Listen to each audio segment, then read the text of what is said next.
అబద్ధం చెప్పడం శాపం లాంటిది. ఎందుకంటే అది మనలో తప్పించుకునే ధోరణి పెంచుతుంది.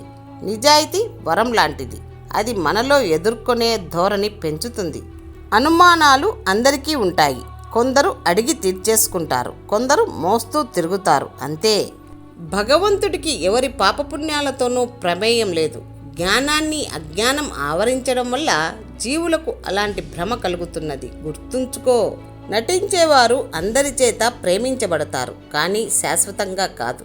అది నటన అని తెలిసే వరకు మాత్రమే వారి ఆటలు సాగుతాయి. తెలుసుకో. నిన్న గెలిచినవాడు ఈరోజు కూడా గెలవవచ్చు, కానీ నిన్న ఓడినవాడు ప్రతిరోజు ఓడడు. గుర్తుంచుకో. వాదించే వారికి నువ్వు ఎంత తక్కువగా స్పందిస్తే అంత ప్రశాంతంగా ఉంటావు. అర్థమైందనుకుంటా. నవ్వుతున్నప్పుడు నీళ్లు త్రాగడం ఎంత కష్టమో, మనసుకి బాధ కలిగినప్పుడు కన్నీళ్లు ఆపడం కూడా అంతే కష్టం. అతి చనువు, అతి ప్రేమ, అతి నమ్మకం ఎవరిపైనా వద్దు. అందరూ స్వార్థపరులే.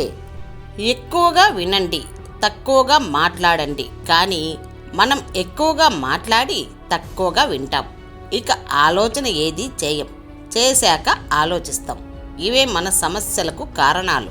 ఫ్రెండ్షిప్ అంటే దశలు మారే కొద్దీ దిశలు మార్చుకునేది కాదు. దశాబ్దాలు మారినా శాసనంలో శాశ్వతంగా ఉండేదే నిజమైన ఫ్రెండ్షిప్ అంటే. విత్తనం బలమైనది అయితే ఎక్కడైనా మొలకెత్తుతుంది.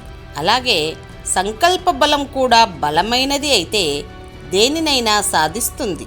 నీ ఆనందానికి మార్గం నీ హృదయంలో ద్వేషం లేకుండా, నీ మనసులో చికాకు లేకుండా చూసుకోవడమే. మంచి వ్యక్తిత్వం గల స్నేహం ప్రతి ఒక్కరిని ఆకర్షిస్తుంది. ఎందరు ఉన్నా, ఎక్కడ ఉన్నా రాళ్లల్లో ముత్యంలాగా కనిపిస్తుంది. అనవసరపు ఆలోచనలు బుర్రలో నుంచి ఖాళీ చేయించు. ఒక రూపు ఆకారం లేకుండా నీరుగా ఉండు.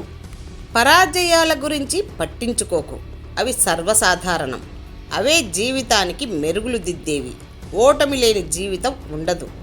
అవసరమైనప్పుడు ఎంతైనా ఖర్చు చేయండి. అవసరం లేనప్పుడు రూపాయి కూడా వృధా చేయకండి. జీవితం అన్నాక ఎన్నో ఆటుపోట్లు ఎదురవుతాయి.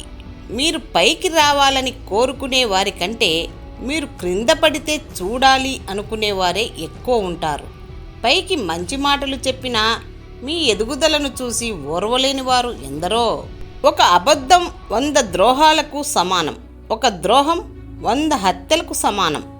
మోసం అనేది కంట్లో పడిన నలుసు లాంటిది. కాస్త తల్లడిల్లినా తేరుకోగలం.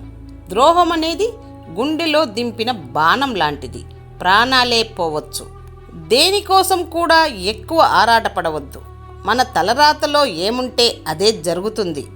అత్తరు షాపుకు వెళ్ళినప్పుడు అక్కడ మనమేమీ కొనకపోయినా కొంత పరిమళాన్ని తప్పక ఆస్వాదిస్తాం. అలాగే మంచివారితో స్నేహం కూడా అంతే. సంపాదించడం అంటే కేవలం డబ్బే కాదు, మనుషుల విలువ కూడా సంపాదించాలి. కష్టాలలో ఉన్నప్పుడు మనల్ని గట్టెక్కించే వారిని సంపాదించాలి. బాధల్లో ఉన్నప్పుడు ధైర్యాన్ని నింపే వారిని సంపాదించాలి. నువ్వు ఎవరినైనా మోసం చేయగలిగావంటే దాని అర్థం మోసపోయిన వారు చేతకాని వారని కాదు, మీ స్థాయికి మించి వారు నిన్ను నమ్మారని అర్థం. గుణశీలి, అందగత్తె అయిన భార్య దొరికితే మగాడి మనసు అడ్డదారులు తొక్కదు.